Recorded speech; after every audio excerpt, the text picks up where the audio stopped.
انا دخلت عن طريق الهجرة وطلبت لجوء المراكب او عن طريق هجرة غير البحر شرعية وفي ناس فبيدخل. بتموت منهم. جيت هنا ايطاليا بقالك قد ايه؟ انا حاليا في ايطاليا بقالي سنتين وثلاث شهور.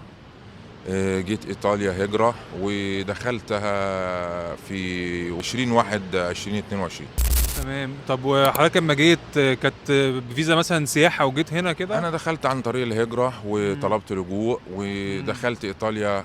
بالنسبة لأي شاب مصري بيحلم إنه يجي إيطاليا ويشوف، أنا كنت طبعا. من النوعية المتحمسة إن أدخل إيطاليا وأشوف إيطاليا على طبيعتها أو كما هي زي ما بيقولوا يعني. طب ودفعت لحد عشان يعمل لك الفيزا ولا عملتها من لوحدك؟ أنت علشان توصل لإيطاليا أساسي يعني بنسبة 99% من المصريين بيجوا هجرة غير شرعية. في جزء بيجي عن طريق فيزا مباشر ويدخل أو يطلب لجوء في المطار. باختصار هي رحلة، هي مدخل إيطاليا، هي بوابة أوروبا. بالنسبة للمصريين لابد يدخل إيطاليا عشان يخش أوروبا، هي بوابة لابد يدخل عبر إيطاليا. بالظبط. تمام. طيب والمرتبات هنا في حدود كام، متوسط كام؟ والله على حسب اللي أنا لاحظته خلال السنتين إن أغلبية المصريين بيشتغلوا في الخضار، بيتركزوا في المطاعم وبيتركزوا في شغل معمار. اللي انا لاحظته شغلانه الخضار اللي اغلبيتهم انه بيشتغلوا في محلات خضار. تمام. متوسط الراتب ممكن 50 او من 30 بتبتدي معاهم على حسب ما بتقدم في الشغل معاهم. 50 من 30 ل 50 يورو في اليوم. تمام. الحياه في ايطاليا الى حد ما تكاد تكون منظمه، بمعنى انك ممكن تسكن ب 200 يورو. سكن مع ناس؟ سكن بتاخد سرير في اوضه مشتركه او في شقه. تمام. وبتاكل مثلا قول ب 200، بتدفع اتصالات مثلا حوالي 20 مع مواصلات. يعني في النهايه ممكن ب 300 400 يورو تصرف حياه او معنى في الشهر. في الشهر. المشكله الاساسيه للمصري اللي بيجي هنا هي مشكله تجهيز الورق او ان يعمل ورق ياخد بيه اقامه او يصل بيه ان هو يكون ليجل في البلد، يقنن اوضاعه. دي اكتر حاجه بتاخد منه عمر وبتاخد منه فلوس. قد ايه تقريبا؟ من اللي بيسمعوا المشكله ان 90% من الاجراءات دي بتاخد وقت مع ان بتدفع فيها مصاريف. بمعنى اللي بيجي ايطاليا اصلا ويخش ايطاليا من الاول بعقد عمل هو اللي كسب حتى لو دفع مبلغ طبعا. زياده. ليه؟ طبعا. لانه دخل البلد بصوره شرعيه، بيقدر يتعامل مع الجهات الرسميه في ايطاليا انه دخل عن طريق عقد عمل ويشتغل على طول. هل في عنصريه هنا حسيت بيها او لا مرت لا لا معاك؟ بالعكس، الشعب الايطالي شعب ودود جدا. العنصريه اللي مش بقابلها كأنه طبعا الاولويه لابن البلد لان انت جاي بتاخد فرصته. عندك ساعات تجرب التجربه دي تاني لو رجع بيك الزمن انت بقيت في مصر تاني؟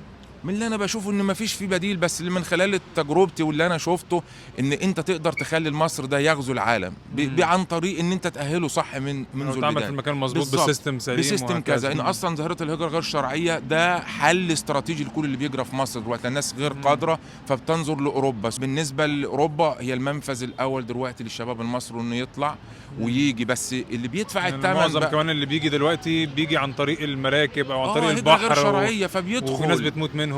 المرتبات في الشمال اللي سمعته ان في ميلانو مرتباته افضل من روما.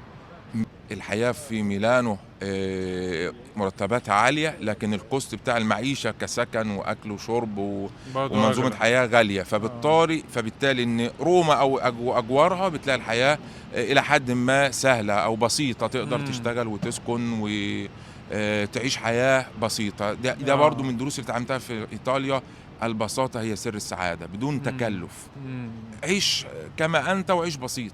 بالظبط. والإنسان طبعا في النهاية هي رحلة، لابد الإنسان يكون عنده أمل واستعداد. زي ما واحد أمريكي قابلته ونصحه لي قال لي نيفر جيف أب. هي رسالة الحياة كده، إن يئست حتى جوه وطنك مش هتعرف تبني حاجة، وإن خرجت حامل يأس إن أنت فاتك عمر أو ما قدرتش تحقق هدفك في الحياة مش هتعرف تبني. لأن الناس هنا يعني حياتها لها ثمن، ما عندهمش يوم يعدي بدون هدف. دلوقتي مثلا انت قننت اوضاعك وبقى معاك اقامه في بحاول ان انا ماشي في اجراء روتيني، بس ده بيتطلب وقت. اجراءات رسميه بقى. بالظبط. واهم من كده بيدفع عليها فلوس رسميه ولا بيكون لا في بعض بيكون عن الناس طريق ان انت وسايط شغال. لا مفيش هنا كنظام وسايط. هي ان انا بحصل على عقد عمل في اي شركه او اي صاحب محل او مؤسسه بتقنن الوضع لما يسمح للمصري ان يكون مثلا محتاجين عقود عمل موسميه او عقود عمل دائمه وكده. تمام. وفي حاله ان ما حدش معاه ورق قانوني بيشتغل بقى ساعتها في الاسود بيكون المرتب اقل من المرتب الحد اللي معاه الاقامه. والله لو بتشتغل مع مصري زي ما هو يعني واحد مصري كنت شفته في فيديو بيضحكني بيقول بتشتغل مع الذين كفروا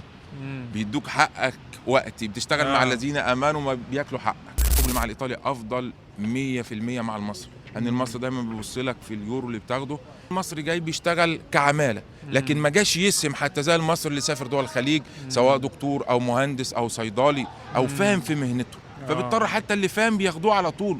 وشفت امثله من ناس اصحابي جم، شاب مصري من الفيوم كان شغال لاعب كرة في نادي الشرطة، اخدوه ودربوه على طول. ما بيرفضوش ان الشاب يكون فاهم، بيدوا الفرصة، هنا بيدوا الفرصة وعايزينك تتطور معاهم وتخش في مجتمعهم وتندمج.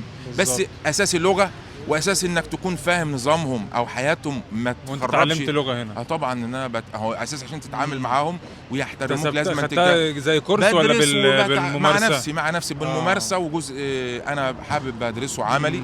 الحاجه الثانيه انك تعيش على السيستم بتاعهم، لان المصري لما بيخش مكان فلا انطباع اللي هو انا ليا السنس بتاعه او الاحساس بتاعي، لا اتعامل معاهم باللي هم عايزينه هيحبوك، وخليك بسيط وواضح وصادق. وفعلا زي ما قالت النهارده من واحد مصري قالوا لهم انتوا اللي علمتونا الرشوه وانتوا اللي علمتونا الشغل الشمال. للاسف انت مصر ممكن تدي صوره طيبه عن وطنك او بلدك، ومصر تاني ممكن يخليه يحس هم دول المصريين.